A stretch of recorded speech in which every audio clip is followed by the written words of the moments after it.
Hello, हाय, नमस्कार मैत्रिणींनो. पुन्हा एकदा शंभूज क्रिएशन या चॅनलवरती तुमचं अगदी मनापासून स्वागत आहे. तर हे बघा, आज आपला क्लासचा तिसरा दिवस आहे फ्री शिवण क्लासचा. त्यामध्ये आपण साधं ब्लाऊज आहे 4 टक्सवालं, त्याची इथं कटिंग करणार आहे. तर बघा, इथे मेजरमेंट घेतले मी. या मेजरमेंटनुसार ब्लाऊजची ड्राफ्टिंग आणि कटिंग करणार आहे. तर हे बघा, हे 4 डार्ट ब्लाऊजची आपण अगोदर बेसिकपासून सुरुवात करतोय. तर अगोदर आपण 4 डार्ट ब्लाऊजची कटिंग करू. तर उंची घेतली 13.5. आता ही ब्लाऊजवरून मापे घेतले, त्या ब्लाऊजवरून मापावरूनच आपण ब्लाऊजची ड्राफ्टिंग आणि कटिंग करणार आहे. तर उंची घेतली 13.5, छाती 9.5 आहे, कमर 8.5 आहे, पुढचा गळा 5.5 आहे, मागचा गळा 7 आहे, बाही 8 आहे, दंडघेर 6 आहे. शोल्डर घेणार आहे आपण आपल्या साईजनुसार आणि मोंढा देखील साईजनुसार घ्यायचा आहे. ते तुम्हाला मी तिथं क्लिअर करणार आहे का किती साईजला किती मोंढा घ्यायचा आहे. तर चला, आपण यावरून ड्राफ्टिंग करणार आहोत. तर इथं बघा, आपण मेजरमेंटवरूनच ब्लाऊजची ड्राफ्टिंग बघणार आहे. तर इथं बघा, मी कार्डशीट पेपर घेतला आहे. हा डबल फोल्ड आहे बघा. ही फोल्ड बाजू आहे, ही माझ्याकडनं आहे. तुम्ही न्यूजपेपरवर कटिंग केली तरी काही हरकत नाही. तर तुम्हाला इथं व्यवस्थित क्लिअर मापे दिसावे त्यासाठी मी हा इथं कार्डशीट पेपर घेतला आहे आणि कार्डशीट पेपरवर तुम्हाला ड्राफ्टिंग दाखवते. ते इथं बघा, आता आपण मेजरमेंट टाकू. बॅक आणि फ्रंट दोन्ही सोबतच कटिंग करणार आहे. तर आज आपली साईज आहे 38, म्हणजे किती 9.5 आहे. तर 38चा चौथा भाग किती होतो 9.5. तर इथून आपण आता आपल्या साईजनुसार मेजरमेंट टाकणार आहे. तर इथं मी शोल्डर घेणार आहे 5.5 इंच. तर इथून बघा, फोल्ड बाजूकडून टेप ठेवते आणि 5.5 इंचावर इथं मार्किंग करते. इथं 5.5 इंचावर मार्किंग केली. त्यानंतर मोंढा घेते. मोंढा देखील साईजनुसारच घ्यायचा आहे. तर आपण मोंढा घेणार आहे इथं 5.25 इंच. तर इथं 5.25 मार्किंग करून घेते. इथून देखील चेक करायचं आहे का 5.5च आहे का. तर हे बघा, इथे येते. आता आपण ही लाईन बनवून घेऊ. तर इथं बघा, लाईन बनवून घेतली. त्यानंतर इकडे देखील अशी लाईन बनवून घ्यायची. आता इथे आपल्याला टाकायचे ते म्हणजे छातीचं मेजरमेंट. तर छाती किती आपली 9.5. 38 आहे. 38चा चौथा भाग किती होतो 9.5. तर इथून आपण 9.5 टाकणार आहे. हे बघा, इथून आता 9.5 मार्किंग करायची. शिलाई मार्जिन घेते मी 1.5 इंच. तुम्ही तुमच्या चॉईसनुसार घेऊ शकता. झालं. त्यानंतर बघा, आपल्याला ब्लाऊजची उंची टाकायची. तर आपल्या ब्लाऊजची उंची किती आहे, ब्लाऊजची उंची 13.5. पण फ्रंट आणि बॅक दोन्ही सोबतच आपण इथं ड्राफ्टिंग आणि कटिंग करणार आहे. तर इथं मी फ्रंटमध्ये 1 इंच प्लस 1.5 इंच प्लस करणार आहे. तर इथं मी बघा 13.5 आहे. तर इथं 15 इंचावर मार्किंग करणार आहे. बॅकमध्ये फक्त 1 इंच प्लस करायचं आहे. फ्रंटमध्ये आपण 1.5 इंच प्लस करणार आहे, कारण 4 टक्स ब्लाऊज आहे त्यासाठी. तर आता इथून बघा, इथून देखील 15 इंचावर अशी मार्किंग करून घेते. त्यानंतर आपण स्केलने स्ट्रेट लाईन देऊन घेऊ. त्यानंतर या लाईन आपल्याला कमरचं मार्किंग करायची. तर कमर किती आहे आपली, ते इथं कमर आहे 34. 34चा चौथा भाग किती होतो 8.5 इंच. तिथं 8.5 इंचावर मार्किंग करते. बॅकला 1 इंच टक्स घेणार आहे, त्यामुळे त्या टक्सचं 1 इंचाचं मार्जिन घेते आणि शिलाई मार्जिन घेते 1.5 इंच. स्केलने आपण ही लाईन बनवून घेऊ. त्यानंतर बघा, आता इथून क्रॉसमध्ये मार्किंग करायची. बॅकच्या मोंढ्याची मार्किंग करायची 1.5 इंचावर, फ्रंटची करायची आहे 1 इंचावर. तर हे बघा, इथून अशी क्रॉसमध्ये आपण ही लाईन देऊन घेऊ आणि इथून आपल्याला मार्किंग करायची आहे दोन्ही मोंढ्याची. तर इथं मी मोंढ्याची मार्किंग करते. तर बघा, पेपर असा फिरवून घेऊ आपण. हे बघा, इथं पेपर फिरवून घेतला. आता इथून मी असं हाताने मोंढची मार्किंग करून घेते. तर हे बघा, तर इथं बघा, बॅक आणि फ्रंटचे दोन्ही मोंढ्याचा शेप मी इथं देऊन घेतला आहे.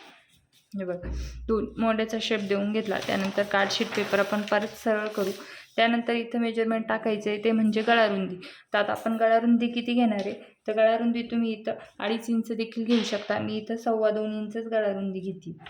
ते बघा, इथं 2.25 इंच घेतली गळारुंदी. त्यानंतर बघा, तिथून आपण पुढच्या गळ्याचं मार्किंग करायचं आहे. पुढचा गळा आपला 5.5 इंचाचा आहे, त्याच्यामध्ये अर्धा इंच प्लस करून 6 इंच मी इथं मार्किंग करते. त्यानंतर इथे बॉक्स बनवून घेऊ. इथून आपण चेक करू. तो वरती जेवढं घेतलं आहे सेम तुम्ही तेवढंच खाली घेऊ शकता, किंवा त्याच्यात 2 लाईन देखील ॲड केलं तरी काही हरकत नाही. म्हणजे 1/2 इंच देखील ॲड केलं तर काही हरकत नाही. तर इथं आपण 2.5 इंच घेऊ. बॉक्स बनवून घ्यायचं आहे. नंतर बघा पुढचा गळा आपला राऊंड आहे, त्यामुळे इथं राऊंड शेपचा आकार ड्रॉ करून घेते. इथं बघा राऊंड शेप मी ड्रॉ करून घेतला. त्यानंतर बघा आपल्याला मार्किंग करायची ती म्हणजे आता क्रॉसपट्टीची. तर आता क्रॉसपट्टी किती आहे आपली, तर मी इकडनं घेणार आहे 3.5 इंच, किंवा तुम्हाला जेवढी क्रॉसपट्टी हवी त्यानुसार मार्किंग करायची. आता मी इथं इकडनं घेणार आहे 3 इंचावर, नाही सॉरी इकडनं 3 इंचावर घेते आणि इकडनं घेणार आहे 2.5 इंचावर. हे बघा. त्यानंतर बघा क्रॉसपट्टी आता इथं थोडीशी शेप द्यायचा आहे. क्रॉसपट्टी आपली सरळ नसते, थोडी अशी कर्व शेपमध्ये असते. तर इथं मी अर्धा इंच वरती मार्किंग केली. म्हणजे बघा इकडनं आपली पूर्ण 3.5 इंच होईल आणि इकडनं 2.5 इंच होईल. झालं. तर आता बघा इथून अगोदर आपण स्ट्रेट लाईन देऊन घेऊ अशी.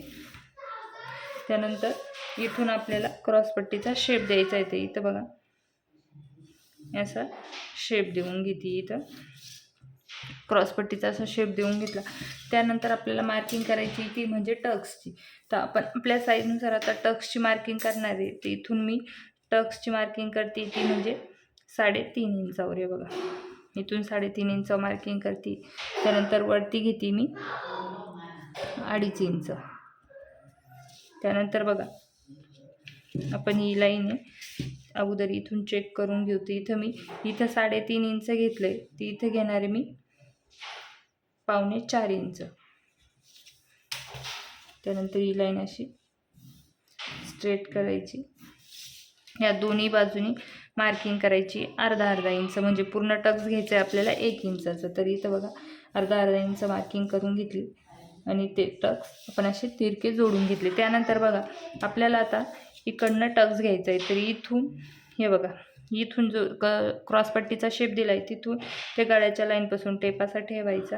या लाईनचा आपल्याला सेंटर काढायचा. तर इथून आपल्याला या टक्समध्ये अंतर ठेवायचं आहे ते म्हणजे 1.5 इंचाचं. तर हे बघा इथून असं चेक करायचं 1.5 इंच आणि इथून आपण ही लाईन अशी ड्रॉ करू. हा झाला आपला एक टक्स. त्यानंतर बघा इकडनं या क्रॉसपट्टीच्या साईडनी वरतून 1 इंच मार्किंग करायची क्रॉसपट्टीच्या वरती. त्यानंतर इथे देखील आपल्याला 1.5 इंच अंतर ठेवायचं आहे टक्समध्ये आणि हे असं क्रॉसमध्ये इथं जॉईंट करून घ्यायचं आहे बघा. त्यानंतर बघा इथून आपल्याला देखील 1.5 इंच अंतर ठेवायचं आहे टक्समध्ये, म्हणजे पूर्ण टक्समध्ये आपल्याला 1.5 इंचाचं अंतर ठेवायचं आहे. आणि हा टक्स आपल्याला बघा इथं असा क्रॉसमध्ये जॉईन करून घ्यायचा. असे झाले आपले 4 टक्स आपण मार्किंग करून घेतले अशा पद्धतीने. आता इथं आपण या ब्लाऊजची मी तुम्हाला स्टिचिंग पण दाखवणार आहे, पण तुमच्या माहितीसाठी मी हे पूर्ण टक्स कार्डशीट पेपरवर कशा पद्धतीने ड्रॉ करायचे ते इथे तुम्हाला डिटेलमध्ये दाखवले. तर तुम्ही देखील सेम याच पद्धतीने मार्किंग करायचं आहे. तर हा बघा हा टक्स येतो आपला 6 इंचचा. आता हा येतो आहे आपला 3.5 इंचचा आणि हा येतो आहे आपला 2.5 इंचचा. तर अशा पद्धतीने टक्सची मार्किंग केली आता आपली. त्यानंतर बघा आता इथं आपण टक्सची जी मार्किंग केली तर इकडनं आपलं कापड कमी होणार आहे, त्यामुळे इथं आपल्याला कापड वाढावं लागेल. तर इथं आपण फक्त फ्रंटसाठी इथं 1 इंच मार्किंग करून घेते मी आणि वरतून अर्धा इंच मार्किंग करून घेते. आता हे मार्किंग आपण जोडून घेऊ. हे फक्त फ्रंट पार्टसाठी मी मार्किंग केलं आहे. इथं बघा मार्किंग करून घेतलं. त्यानंतर बघा आपल्याला आता स्लीवची देखील मार्किंग करायची. तर स्लीव आता इथं यामध्ये शॉर्ट स्लीव तयार करणार आहे आपण. ते इथून स्लीवची मार्किंग टाकते. आता इथे ही फोल्ड बाजू आहे बघा, स्लीवची ही फोल्ड बाजू आहे. तर 1 मिनिट अगोदर आपण कट करून घेऊ, त्यानंतर मी स्लीव तुम्हाला दाखवते. तर आता आपण कट करून घेऊ. तर इथं बघा आता आपण हे कट करून घेऊ. ते इथं लक्षात घ्या आपण फ्रंटमध्ये अर्धा इंच वाढवलं आहे, ते बॅकमधून आपल्याला कट करून घ्यायचं आहे, कारण बॅकमध्ये आपल्याला तेवढं लागत नाही. त्यानंतर हा जो पार्ट आहे हा फक्त फ्रंटला लागतो आपल्याला, बॅकला लागत नाही. तर इथं बघा एक अस्पट्टीजवळ मी असं कट करून ठेवलं आहे. त्यानंतर इकडनं असं कट करून घेते, कारण बॅकला पण जे आहे आपण एक्स्ट्रा वाढवलेलं ते बॅकला आपण ठेवणार नाही, ते देखील कट करून घेणार आहे. तर अगोदर बॅक पार्टचा मोंडा कट करून घेते मी. इथं बघा इथं मी असं बॅक साईडचा मोंडा कट केला. त्यानंतर इथून फोल्ड आहे, आपण हे फोल्ड जे आहे ते कट करून घेऊ. इथं बघा फोल्डिंग आहे पेपर, कारण आपले 2 पार्ट बॅक आणि फ्रंट दोन्ही सोबतच कट होणार आहे. तर इथे मी फोल्ड कट करून घेतले आहे बघा इथे. आता बॅक पार्ट मी थोड्या वेळ साईडला ठेवते. यातली क्रॉसपट्टी आपण कट करून घेणार. ते बघा क्रॉसपट्टी मी अशी कट करून घेते. आता क्रॉसपट्टी झाली. त्यानंतर आपल्याला इथं फ्रंटचा मोंढा देखील कट करायचा. तर इथं बघा फ्रंटचा आपण मोंढा आहे हा देखील कट करून घेऊ. तर इथं मी हा पार्टचा मोंढा कट करून घेते. त्यानंतर पुढचा गळ्याचं मार्किंग आहे ते देखील कट करून घ्यायचं आहे आपल्याला. तर इथून मी पुढचा गळा आहे तो देखील कट करून घेते. ते बघा पुढचा आणि पार्ट तयार झाला आहे आपला. मी बॅक पार्ट घेतला आहे. बॅक पार्टमधून उंचीमधून आपल्याला अर्धा इंच कमी घ्यायचं आहे. ती इथं मी अर्धा इंच अशी मार्किंग करून घेतली. त्यानंतर बघा इथं देखील हे जे फ्रंटला आपण वाढवलं होतं वरतून खालून 1 इंच आणि वरतून अर्धा इंच हे देखील आपण बॅकचं कट करणार, कारण बॅकला आपल्याला गरज नाही. तर इथे मी हे कट करून घेते बघा. आणि खालून उंचीत आपण फक्त फ्रंटसाठी लागतं आपल्याला, कारण फ्रंटची उंची थोडी कमी जास्त होती. त्यासाठी फ्रंटसाठी आपण अर्धा इंच एक्स्ट्रा घेतलं आहे. तर हे बघा आता आपण कट करून घेतलं. यावर बॅक साईडचा गळा देखील ड्रॉ करू. तर बॅक साईडचा गळा आहे आपला 7 इंच. त्याच्यात अर्धा इंच प्लस करून 7.5 तो मार्किंग करते. त्यानंतर गळा रुंदी घ्यायची आपल्याला 2.25 इंच. तर इथून मी 2.25 इंच मार्किंग करते. त्यानंतर इकडनं 2.5 इंच मार्किंग करायची आहे बघा गळा रुंदीसाठी. 2.25च घेतली तरी काही हरकत नाही, पण मी 2.5 इंच मार्किंग केली. आता हा बॉक्स बनवला आहे. त्यानंतर बॉक्सचा देखील गळा आपला राऊंडच शेप आहे. ते इथं आपण आकार ड्रॉ करू आणि बॅक पार्टचा देखील गळा कट करून घेऊ. इथं बघा बॅक साईडचा गळा देखील मी कट करून घेतला आहे अशा पद्धतीने. आता बॅक आणि फ्रंट आपले दोन्ही झाले. तर आपल्याला स्लीव कट करायची. तर हे बघा स्लीव कट करण्यासाठी आपण काय करू, अगोदर हा जो आहे तर इथून चेक करून घेऊ. हा मोंढावरतून अर्धा इंच सोडून द्यायचं आहे, कारण शोल्डर जॉईंटसाठी अर्धा इंच जाणार आहे. इथून ते सोडून द्यायचं. तर हा किती येतो आहे 10 इंचाला 1 लाईन कमी. तर फ्रंटचा पण सेम आपण चेक करून घेऊ. तर इथून बघा फ्रंटचा पण इथून अर्धा इंच वरतून सोडून द्यायचं आहे आपल्याला आणि इथून देखील चेक करायचं आहे. तर इथं बघा मी चेक करून घेते. ते हे किती येतं आहे 10.5 इंच. तर हे अर्धा इंच जे एक्स्ट्रा वाढवलं आहे ते आपल्याला घ्यायचं नाही मार्जिनमध्ये, कारण ते आपल्या इथं टक्स बसणार आहे त्या टक्समध्ये जाणार आहे त्यासाठी. तर हे बघा बॅकचा आला 10 इंच, फ्रंटचा आला 10.5 इंच. आता बघा इथं मी कार्डशीट पेपर घेतला आहे. यावर लिहून घेते बॅक पार्ट आपला 10 आणि फ्रंट आपला 10.5 इंच. तर इथं बघा आता मी इथं मार्किंग करते. आपली स्लीव 7 इंचाची, पण तेवढी आता या कार्डशीटवर बसणार नाही. पण आपण इथं आता 6.5 इंचाची स्लीव यामध्ये ॲड करू. हे बघा 6.5. त्यानंतर इथून कॅफ हाईट घेते 3 इंच.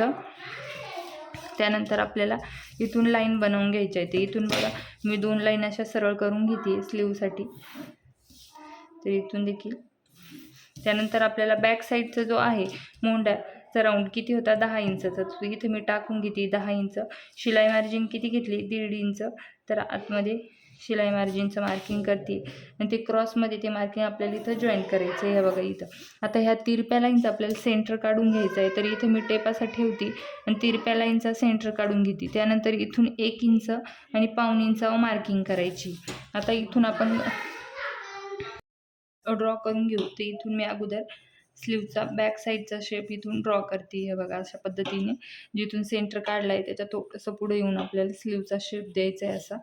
ते इकडनं देखील सेम आता बॅकचा देऊन घेतला, फ्रंटचा पण देऊन घ्यायचा आहे. आता ह्या दोन्ही आकारामध्ये आपल्याला अर्धा इंचाचं अंतर सोडायचं आहे. तर हे बघा इथून ह्या दोन्हींमध्ये आपल्याला जो सेंटर काढला आहे त्या सेंटरच्या ठिकाणी आपल्याला दोघांमध्ये गॅप ठेवायचा आहे, तो म्हणजे अर्धा इंचाचा. तर आता इथे मी असे स्लीवचा देऊन घेतला आहे. आता जे मोंढा चेक केला तो आपण इथं ठेवून चेक करून घेऊ. तर इथं बघा मी इथं ठेवून चेक करून घेते. बॅकचा आला होता आपला 10 इंच. तर इथं 10 इंच मार्किंग करते. फ्रंटचा किती आला होता 10.5 इंच. तर फ्रंटचा देखील सेम इथून बघा टेप असा ठेवायचा 1 मिनटं. इथून असं ठेवून आपण फ्रंटचा देखील मोंढा इथून चेक करून घेणार आहे. तर हे बघा इथं 10.5 इंच येते. तर या दोघांचं आपल्याला सेंटर घ्यायचं आहे. सेंटरवर मार्किंग केली. त्यानंतर बघा इथून आपल्याला दंडघेरची मार्किंग करायची. तर बघा दंडघेर टाकते मी इथून 6 इंच. शिलाई मार्जिन घेते 1.5 इंच. स्केलने आपण ही लाईन अशी ड्रॉ करून घ्या. तर इथं बघा मी अशी लाईन ड्रॉ करून घेते. आता स्लीव आपण कट करून घेऊ. तर इथून बघा तर स्लीव मी अशी कट करून घेतली. तर आता ही स्लीव आपली जी मेन आहे ती 8 इंचाची आहे आणि साध्या ब्लाऊज पीस वरची स्लीव आहे ही बाही. तर आपण अस्तरवर ही स्लीव वाढवून घेणार आहे. तर सॉरी, अस्तर मेन फॅब्रिक आपण वाढवून घेणार आहे. तर ती कशा पद्धतीने वाढवायची मी तुम्हाला उद्याच्या व्हिडिओमध्ये आपण जी कटिंग आणि स्टिचिंग दाखवणार आहे त्यामध्ये मी तुम्हाला दाखवून देईल का कशा पद्धतीने स्लीव तिथं वाढवून घ्यायची. ते बघा अशा पद्धतीने स्लीवची मी कटिंग केली. समजलं? तर इथं बघा साधी स्लीव असले तर त्याच्यामध्ये 2 इंच वाढवायचे आणि अस्तरची असली तर 1 इंच वाढवायची. तर अशा पद्धतीने फोरटक ब्लाऊजची आपण इथं ड्राफ्टिंग आणि कटिंग करून घेतली असं एवढ्या पॅटर्नची. त्यानंतर बघा मी इथं तुम्हाला आता चार्ट दाखवते. तर तुमची साईज असेल तर त्या साईजनुसार तुम्हाला काय चेंजेस करायचे. तर इथं बघा हे बघा, तर हे बघा तर आणि शोल्डर तर तुम्हाला 5.5 इंच टाकायचं आहे. पण इथं बघा तुमची साईज 28 ते 32 मध्ये असेल तर तुम्हाला मोंडा 5.5 इंचाचा घ्यायचा आहे. त्यानंतर 33 ते 38 मध्ये असेल तर 5.5 किंवा 5.5च घ्यायचा शक्यतो. त्यानंतर बघा 39 ते 42 मध्ये असेल तर 6 इंच घ्यायचा आणि 43च्या किती पण प्लस असेल तर 6.5 किंवा 6.25 घेऊ शकता. तर अशा पद्धतीने तुम्हाला एवढे मोठ्यामध्ये चेंजेस करायचे. बाकीचे जसेच तसे मेजरमेंट तुम्हाला सेम जशी मेथड वापरून टाकले तर सेम त्याच पद्धतीने टाकायचे. तर इथं बघा मी आता तुम्हाला फोरटक ब्लाऊजची साधा फोरटक ब्लाऊज आपण यामध्ये स्टिच करणार आहे. तर आजच्या व्हिडिओमध्ये आपण फोरटक ब्लाऊजची ड्राफ्टिंग दाखवली. उद्याच्या व्हिडिओमध्ये त्याच ब्लाऊजची आपण स्टिचिंग देखील दाखवणार आहे. कशा पद्धतीने जे मेन फॅब्रिक आहे ब्लाऊज पीस आहे त्यावर ठेवून कशा पद्धतीने ड्राफ्टिंग करायची, कटिंग करायची ते आपण उद्याच्या व्हिडिओमध्ये बघणार आहे. तर चला, व्हिडिओ आवडला असेल तर व्हिडिओ लाईक करा, शेअर करा. आपल्या चॅनल कोणी नवीन असेल तर चॅनलला देखील सबस्क्राईब करा. भेटूया उद्याच्या व्हिडिओमध्ये. धन्यवाद.